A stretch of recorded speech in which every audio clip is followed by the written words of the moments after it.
Hola a todos y todas, mi nombre es Agostina Mileo, yo soy comunicadora científica, soy también la editora de ciencia de Economía Feminista, donde también coordino la campaña de menstruación. Soy licenciada en Ciencias Ambientales, lo que va a ser muy pertinente hoy porque vamos a centrarnos un poco en pensar políticas públicas sostenibles, que tengan en cuenta factores ambientales y a la vez pensarlas en clave feminista. Tratar un poco de definir cosas, como de qué hablamos cuando hablamos de género, y cuál es nuestro punto de partida, cómo vamos a pensar o caracterizar la desigualdad en ese sentido, cómo esta noción que hoy digamos se nombra tanto, ¿no? La noción de género estructura nuestro ordenamiento social, establece ciertas relaciones de poder, y después sí, yo les voy a presentar un poco qué está pasando en los feminismos respecto al ambiente, y bueno, y vamos a terminar pensando un poco cómo se incluiría esto en una propuesta de gobernabilidad. Yo dejé un documento con algunos links que también son poquitos para no abrumarlos con información, digamos, tienen como por ahí cosas así como muy completas y muy paradigmáticas de cada posición. También yo en algunos momentos voy a leer algunos textos, también los tienen ahí en el documento, así que pueden consultarlos para ampliar la cuestión, y la idea de esto es una invitación a empezar a pensar, a que funcione como disparador. Vamos, es una presentación breve y general, pero que espero que despierte su curiosidad para poder investigar un poco más al respecto, porque bueno, trabajo sobre esto hay un montón, mucho, a muchos niveles de detalle, en muchísimos lugares del mundo también. Así que bueno, espero que sea de su interés y que luego puedan incorporarlo en sus tareas diarias. Cuando nacemos se nos asigna un género. ¿Qué quiere decir esto? Que cuando nacemos se nos miran los genitales y se nos dice si somos varones o mujeres. Pero esto no es solo un set de características físicas, sino que es una forma arbitraria de asignar características. Con base en eso se nos va a educar de una u otra manera y se van a esperar ciertas cosas de nosotros y de nosotras. No es solamente algo que, digamos, se nos mira y nos clasifica biomédicamente, como para que tengamos una u otra atención en el sistema de salud, sino que nos clasifica de una manera, digamos, mucho más amplia, nos clasifica en roles sociales. Simone de Beauvoir dijo en 1949, no se nace mujer, se llega a serlo. ¿Y qué quiere decir esto? Que digamos, mi vagina o mi útero o mi vulva no fueron los que determinaron que yo tenga tal personalidad o sea buena para tal trabajo o tal tarea, sino que eso tiene que ver con concepciones sociales que se me fueron imponiendo hasta que yo las naturalicé y empecé a pensar que bueno, eso era ser una mujer. Entonces hablamos del género como una construcción impuesta sobre los individuos con base en categorías arbitrarias como los genitales. Esto se fue construyendo a lo largo de la historia. Los cuerpos no siempre estuvieron diferenciados de esta manera durante siglos y siglos. Por ejemplo, se creyó que el útero era un pene invertido que no salía para afuera por falta de calor.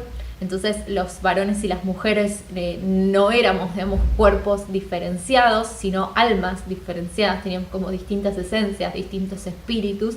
La diferencia sexual, esta que hoy conocemos, y esta complementariedad entre varones y mujeres es algo muy nuevo, desde el siglo XVIII o XIX, y se forma justamente cuando se ve al útero como un órgano diferenciado, y entonces se le asigna una función que es la reproducción, y a las mujeres se les asigna esa función como rol social.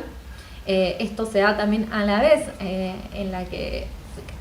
vez que se instancia el sistema, digamos, de estados-naciones capitalistas que hoy conocemos, y las tareas empiezan a volver productivas y reproductivas. O sea, esta división tan tajante entre los sexos o los géneros, digamos, tal como la conocemos hoy, se origina contemporáneamente esta división sexual del trabajo entre tareas productivas y reproductivas.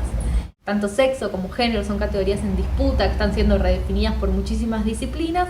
En este sentido, a lo que nos vamos a referir es al conjunto de normas sociales que se imponen sobre los individuos para que cumplan cierto rol social, basados en general en características físicas observadas al momento de nacer. Pero también tenemos que tener en cuenta que todos construimos el género a lo largo de la vida. La identidad de género no es solo de personas travestis o trans. Nosotras, las personas cis, también construimos nuestro género constantemente. Yo todo el tiempo reafirmo mi feminidad de distintas maneras y tampoco me conforma o me siento cómoda con el género mujer o con ese estereotipo de mujer, porque hay un montón de cosas que no hago, que no quiero hacer o que cuestiono. Esta asignación de roles sociales diferenciados genera, digamos, valorizaciones diferenciadas y genera también diferencias. El trabajo, esto de esta división, el trabajo productivo y reproductivo, hace que toda una rama del trabajo no sea remunerada y se generan desigualdades materiales concretas. O sea, vemos que en el universo del mercado económico y del mercado de trabajo, las mujeres están sistemáticamente peor que los varones, digamos, ni hablar de las personas trans y otras identidades. Tenemos un problema con eso, que es que no hay muchas estadísticas al respecto, entonces por eso yo me voy a referir a las mujeres, pero tenemos mayores tasas de desempleo, de precarización, de informalidad, de la famosa brecha salarial.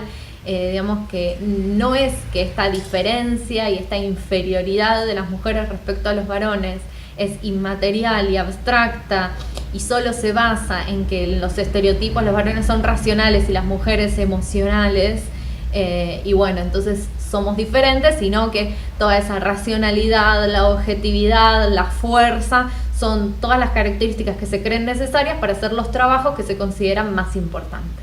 Entonces la desigualdad se expresa, digamos, en todos lo que las sociedades conocemos como indicadores de calidad de vida, pero también en nuestras relaciones interpersonales.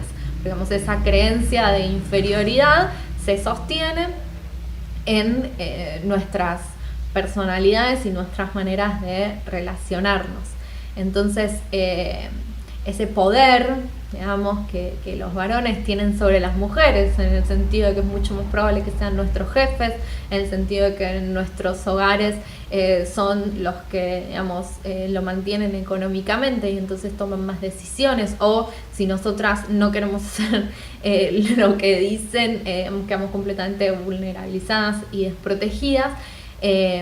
No solo se sostienen en esas cosas, sino que esas cosas están también a su vez sostenidas por nuestros actos particulares diarios, como, no sé, por ejemplo, se ve en muchos estudios esto de, bueno, las mujeres ganan menos por el mismo trabajo. Es porque no saben negociar, se dice, ¿no? Y se ve muchísimo que nosotras solemos pedir menos dinero cuando nos preguntan, bueno, ¿qué remuneración esperás? Pero también es porque es un tabú impuesto eso de que las mujeres no hablamos de dinero, no se nos educa hablándonos de dinero, no se nos hace manejar dinero. O sea, si bien somos las que hacen la mayoría de las compras, manejan el dinero del día a día, es algo como que queda feo y es como el dinero, digamos, el dinero del día, no a pensar en inversiones o en manejar un patrimonio. Estas creencias que están en la base de nuestro ordenamiento social, las creencias de inferioridad o de naturaleza, digamos, de que por nacer con ciertos genitales, hay características que son inherentes a unos o a otros, producen asimetrías en la valoración de los individuos. Esas asimetrías producen una distribución desigual de las riquezas y de las tareas. Y bueno, esto se reproduce en nuestros actos y se observa en todos estos indicadores de calidad de vida que nombramos. En género, es importante distinguir la perspectiva de género del feminismo. La perspectiva de género podría ser este acto de observar estas desigualdades en los indicadores de calidad de vida, o sea, ante cada cosa que yo quiero analizar, miro cómo es para varones y cómo es para mujeres. Eso es la perspectiva de género y lo puedo agregar, pero el feminismo se trata de otra cosa y a mí me gusta la definición de Diana Maffia, que tiene 3 partes. La primera es reconocer que la desigualdad es real, esto de que es verdad, observamos esto que decimos, los indicadores de calidad de vida en cualquier sociedad, y vemos que sistemáticamente mujeres y otras identidades están peor que los varones blancos heterosexuales. El segundo paso es reconocer que esto es injusto, porque no basta con reconocer que es cierto para reconocer que es injusto. Yo soy comunicadora científica y a lo largo de la historia de las ciencias ha habido numerosos ejemplos de justificaciones al respecto. El cerebro de las mujeres es de tal forma, el cerebro de los varones es de tal otra, es la que está más de moda ahora, y que nos se terminan diciendo estas narrativas, bueno, que entonces es natural que las mujeres nos dediquemos a estas cosas o que nos interesen estas cosas y que por lo tanto ganemos menos plata o seamos más emocionales y menos violentas, por ejemplo, y entonces ahí no hay injusticia, sino que, bueno, somos así. O sea, no son diferencias impuestas, no son roles sociales impuestos, no existe, digamos, esta desigualdad no es opresión, sino que es simplemente la manera en la que está configurada nuestra especie. Entonces el segundo paso del feminismo es decir, no, esto no es así, esto es injusto, esta desigualdad es injusta.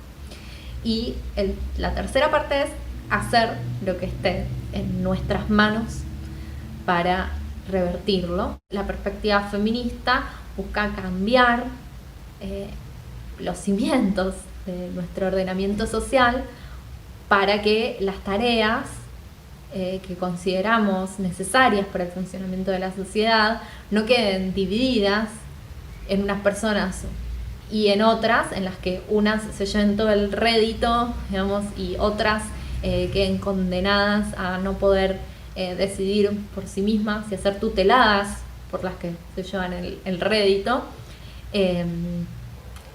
más allá de que sean varones y mujeres. Por eso decimos que el feminismo no se trata de una sociedad mejor para las mujeres, sino de una sociedad más igualitaria.